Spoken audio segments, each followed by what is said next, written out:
चलिए दोस्तों, स्वागत है आप सभी का भूगोल के इस वीडियो सीरीज़ में। भूगोल के वीडियो की सीरीज़ के अंतर्गत आज हम बात कर रहे हैं पूर्वी घाट की और द्वीप समूहों की, जो भारत के प्राकृतिक प्रदेश के अंतर्गत आते हैं। ठीक है, पश्चिमी घाट इसके पहले हमने देखा था इसके पहले वीडियो में। इस वीडियो में हम पूर्वी घाट के बारे में बात कर लेते हैं। पूर्वी घाट कहने का तात्पर्य है कि प्रायद्वीपीय भाग का, भारत के प्रायद्वीपीय भाग का उड़ीसा से लेकर तमिलनाडु वाला पूर्वी भाग, तटीय भाग पूर्वी घाट कहलाएगा। तो पूर्वी घाट के संबंध में ज़्यादा कोई बातें याद नहीं रखनी है, जितने पश्चिमी घाट के बारे में याद हमने किया था। कुछ मुख्य पर्वत श्रेणियों के बारे में आपको ध्यान में रखना है पूर्वी घाट से संबंधित, जो है पालकोंडा, नल्लामलाई, जवादी, शेवराय। बस इतने नाम आपको याद रखने हैं पूर्वी घाट के संबंध में। कौन कौन सा राज्य कवर कर रहा है तो देखते जाइए। उड़ीसा से स्टार्ट करेंगे। उड़ीसा से नीचे आते हुए आंध्र प्रदेश हमको मिलेगा तट में, राइट साइड में, क्योंकि दो भागों में विभाजन हो गया था आंध्र प्रदेश का, एक तेलंगाना और एक स्वयं आंध्र प्रदेश। तो तटीय भाग वाला जो क्षेत्र है वो कौन सा राज्य है? आंध्र प्रदेश। आंध्र प्रदेश के नीचे आएंगे तो फिर हमारा कौन सा राज्य आएगा? तमिलनाडु। तो यह जो है सारे तीन राज्य यह पूर्वी घाट को कवर करेंगे। पालकोंडा, नल्लामलाई, जवादी, शेवराय, इतने आपको पर्वत श्रेणी के नाम याद रखने हैं। पूर्वी घाट की सबसे उच्चतम चोटी जो है वो है विशाखापट्टनम, ठीक, आंध्र प्रदेश के अंतर्गत। और दूसरी सबसे ऊंची चोटी है महेंद्रगिरी, यहाँ पर लिखा हुआ है दूसरी सबसे ऊंची चोटी महेंद्रगिरी, तमिलनाडु के अंतर्गत पाई जाती है। ठीक है, अच्छा एक और प्रश्न मैं आपको बताना चाहूँगा। अगर पूछे कि नीलगिरी किसका भाग है, नीलगिरी पर्वत श्रेणी किसका भाग है, तो वो भी पूर्वी घाट का भाग है। नीलगिरी कल हमने पश्चिमी घाट में देखा था, लेकिन नीलगिरी के बारे में हमने देखा था कि वो पूर्वी घाट और पश्चिमी घाट जहाँ पर आके मिलते हैं वो है एक पर्वत ग्रंथि है। लेकिन अगर मुख्य रूप से पूछा जाए, स्पेसिफिक रूप में पूछा जाए कि जो नीलगिरी पर्वत श्रेणी है वो किसका भाग है, तो वो आएगा किसके अंतर्गत? पूर्वी घाट के अंतर्गत। इतनी बातें आप ध्यान में रखिए। आगे बढ़ते हुए एक और विभाजन देखेंगे भारत का प्राकृतिक रूप से, और वह है उत्तर भारत का विशाल मैदान। मतलब हमने क्या देख लिया? उत्तर भारत की पर्वत श्रेणी, मध्य भारत का या प्रायद्वीपीय पठार, पर्वत श्रेणी हो गई, पठार हो गया। अब हम देखेंगे कि मैदान कहाँ कहाँ पर है। तो बेसिकली मैदान जो है वो उत्तर भारत वाले क्षेत्र में विशाल रूप में फैला हुआ है। इस कारण इसको नाम क्या दे दिया गया? उत्तर भारत का विशाल मैदान। मुख्य रूप से इसको किस बात में याद रखना है कि जलोढ़ मिट्टी की बाहुल्यता है। मिट्टी अगर पाई जाएगी तो इस संबंध में आपको याद रखना है कौन सी? जलोढ़ मिट्टी। असम राज्य या उत्तर पूर्वी राज्य के भी कुछ मैदानी क्षेत्र इसके अंतर्गत आएंगे, जिसमें से असम राज्य में एक द्वीप है जिसका नाम है माजुली द्वीप। नदी द्वारा बनाया गया है, यह विश्व का सबसे बड़ा द्वीप है, नदी द्वारा बनाया गया, ध्यान रखें, ठीक, माजुली द्वीप। एक याद रखें बात सिंपल। उत्तर भारत के विशाल मैदान के अंतर्गत राजस्थान का मैदान, पंजाब का मैदान, मध्य प्रदेश छत्तीसगढ़ के अंतर्गत आने वाले मैदान, तमिलनाडु का मैदान, यह सारे मैदान, आंध्र प्रदेश का मैदान, यह सारे मैदान आने वाले हैं। ठीक है, जिसके संबंध में ज़्यादा कुछ बातें हमको याद में नहीं रखनी है। आगे बढ़ते हुए कुछ हम विशेष तथ्य बात कर लेते हैं। जैसे एशिया में खारे जल का सबसे बड़ा झील है चिल्का झील, जो उड़ीसा में है, ध्यान रखें। झील, नदी, झरने, इस संबंध में अलग से टॉपिक हम देखने वाले हैं, तो फिलहाल आप अभी बस इतना ध्यान में रख लीजिए। खारे जल का सबसे बड़ा झील चिल्का झील है उड़ीसा में। झील वाले वीडियो में अलग से हम सारे झील, भारत में पाए जाने वाले मुख्य झील के बारे में बात करने वाले हैं, और नदियों के बारे में भी। अटलांटिक तट की उपमा किसको दी गई है? मतलब भारत में अटलांटिक तट किसे कहते हैं? पश्चिमी तट को, ठीक। अब देखिए ये महत्वपूर्ण है सारे, इसके ये आने वाले कि किस तट को किस नाम से पुकारा जाता है, किस तट को किस नाम से पुकारा जाता है। जैसे अभी बात करूं मैं पश्चिमी तट के अंतर्गत आने वाले तटों की, तो पश्चिमी तट के अंतर्गत गुजरात से गोवा तक के लंबाई वाले तट को कहेंगे कोंकण तट। याद कीजिए, कोंकणी भाषा कहाँ बोली जाती थी? गोवा में। तो इस प्रकार से आपको याद रखना है कि कोंकण तट कहाँ पर विस्तृत है? गुजरात से गोवा, ठीक है, और मुख्य रूप से गोवा में। गोवा से आगे बढ़े, गोवा से लेकर हम ऐसे बढ़ रहे हैं, ये देखिए ये प्रायद्वीपीय क्षेत्र है भारत का ना, ये गुजरात, तो ये गुजरात से लेकर यहाँ गोवा, ये आ गया क्या? कोंकण तट। फिर इस गोवा से लेकर हम आएंगे क्या? कर्नाटक के मैंगलोर तक, और इसका नाम होगा कन्नड़ तट। ठीक है, इसका क्या नाम होगा? कन्नड़ तट। आगे कर्नाटक के मैंगलोर से लेकर नीचे आएंगे और कन्याकुमारी तक चले जाएंगे पूरा यहाँ पर, ये पूरा, इसको कहते हैं मालाबार तट। देखिए कंफ्यूजन होता है और प्रश्न बनते हैं, अच्छे से याद करिएगा। ये हमने बात कर ली पश्चिमी तट की। यहाँ से यहाँ हो गया कोंकण तट, मतलब गोवा तक, गोवा से लेकर कर्नाटक के मैंगलोर तक कन्नड़ तट, और कर्नाटक के मैंगलोर से लेकर कन्याकुमारी तक क्या कहा जाएगा, मालाबार तट। ये सारे पश्चिमी घाट के अंतर्गत आने वाले विभिन्न तट का नाम है। ठीक है, अब पूर्वी तट में हम बात करें,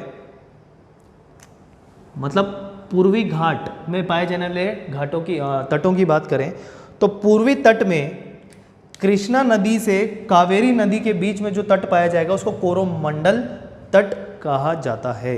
ध्यान रखें, तो पूर्वी घाट में, पूर्वी तटीय क्षेत्र में जो तट का नाम आपको याद रखना है वो है कोरोमंडल तट, पूर्वी तटीय क्षेत्र में।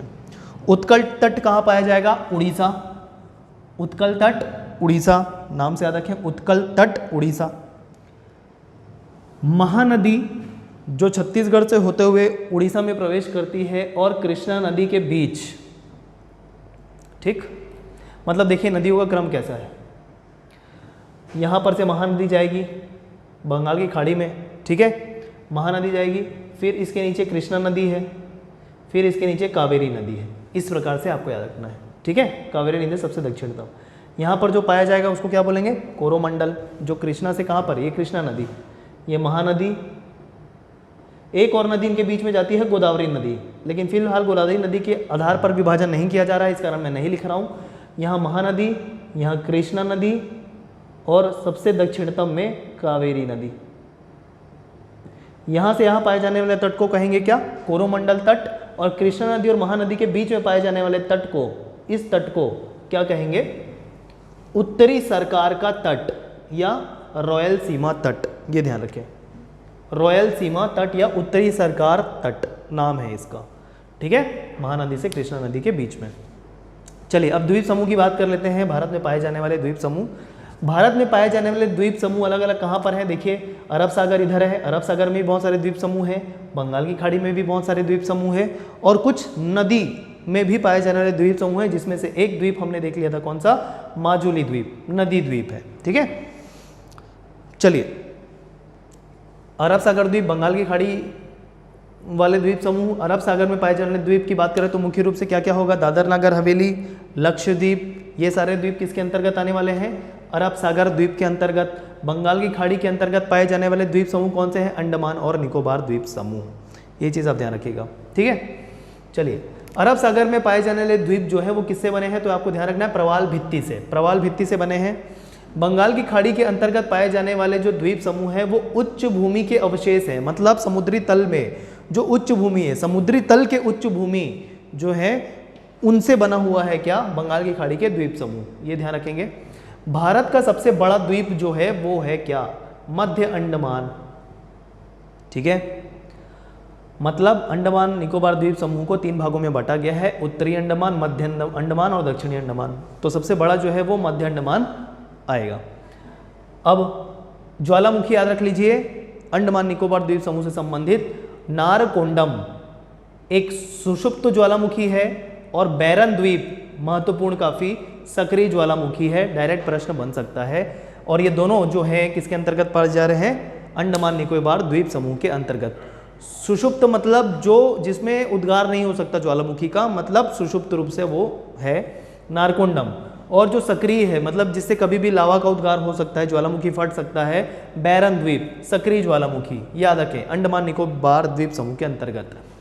भारत अगर संपूर्ण रूप से देखा जाए तो दक्षिणतम बिंदु भारत का संपूर्ण रूप से देखने पे पिग्मेलियन पॉइंट है, मतलब जिसको मैंने क्या बताया था, इंदिरा पॉइंट, इंदिरा पॉइंट बताया था ये मैंने, जिसका अन्य नाम पिग्मेलियन पॉइंट है संपूर्ण रूप से देखा जाए। और मुख्य भूभाग को देखा जाए तो दक्षिणतम बिंदु क्या है, कन्याकुमारी। संपूर्ण रूप से लेने पे पिग्मेलियन पॉइंट, इंदिरा पॉइंट जिसको बोलते हैं, ठीक है, जो ग्रेट निकोबार द्वीप समूह का भाग है। पंबन द्वीप कहाँ पर है, मन्नार की खाड़ी, और मन्नार की खाड़ी कहाँ पर है, ये श्रीलंका है, और यहाँ पर जो पाई जाएगी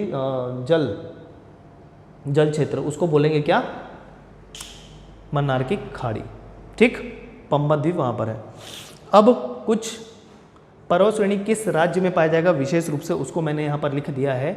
जैसे महेंद्रगिरी तमिलनाडु में है, अन्नाईमुड़ी केरल में है, मुलनगिरी कर्नाटक में है, कंचनजंगा सिक्किम में है। ठीक है, तो ये सारी बातें आपको ध्यान में रखनी है। भारत के प्राकृतिक विभाग से संबंधित शायद इसके 3 वीडियो बन चुके हैं। कुछ महत्वपूर्ण चुन के महत्वपूर्ण तथ्य इसमें मैंने आपको बताए हैं, ज़्यादा कुछ डिटेल में आपको नहीं बताया है। ठीक है, जो वनडे एग्जाम के हिसाब से काफ़ी है। मैंने आपको एक और चीज़ कहा था कि हिमालय के अंतर्गत पाए जाने वाले सर्वोच्च चोटी भारत के अंतर्गत कौन सी है, इसको मैं क्लियर करूंगा, आपको बोला था। तो याद रख लीजिए, हिमालय पर्वत श्रेणी का सर्वोच्च शिखर भारत के अंतर्गत वर्तमान में कंचनजंगा को माना जाता है। ठीक, जैसा कि आपको पता है कि कश्मीर, जम्मू कश्मीर का जो कुछ भाग है वो पाकिस्तान ऑक्यूपाइड है, जिसको हम पाकिस्तान ऑक्यूपाइड कश्मीर के नाम से जानते हैं। तो उसमें पाया जाने वाला काराकोरम श्रेणी जो हिमालय का भाग है, जिसको गॉडविन ऑस्टिन के नाम से भी जानते हैं, या तो काराकोरम बोल लीजिए, या तो K2 बोल लीजिए, या गॉडविन ऑस्टिन बोल लीजिए। तो अगर हम पाक अधिकृत कश्मीर को भी भारत का हिस्सा मानकर कहें तो भारत का सबसे सर्वोच्च चोटी जो है वो है काराकोरम। और वर्तमान में पाकिस्तान अधिकृत कश्मीर को छोड़कर भारत के मुख्य भूभाग में सबसे ऊंची चोटी है कंचनजंगा, जो कहाँ पर है, सिक्किम में। ठीक, ये चीज़ आप ध्यान में रखेंगे। माउंट एवरेस्ट कहाँ पर है, नेपाल में। तो यह था भारत के प्राकृतिक प्रदेश, जिसका हम लोग मुख्य रूप से हमने विभाजन कर लिया और उसके अंतर्गत आने वाले कुछ महत्वपूर्ण तथ्य देख लिए। अगले वीडियो में हम नदियों के बारे में बात कर सकते हैं। नदियों के बाद हम देखेंगे झीलों के बारे में, उसके बाद हम बात करेंगे खनिजों के बारे में, फिर जनसंख्या संबंध में भी कुछ प्रश्न आते हैं भूगोल से संबंधित।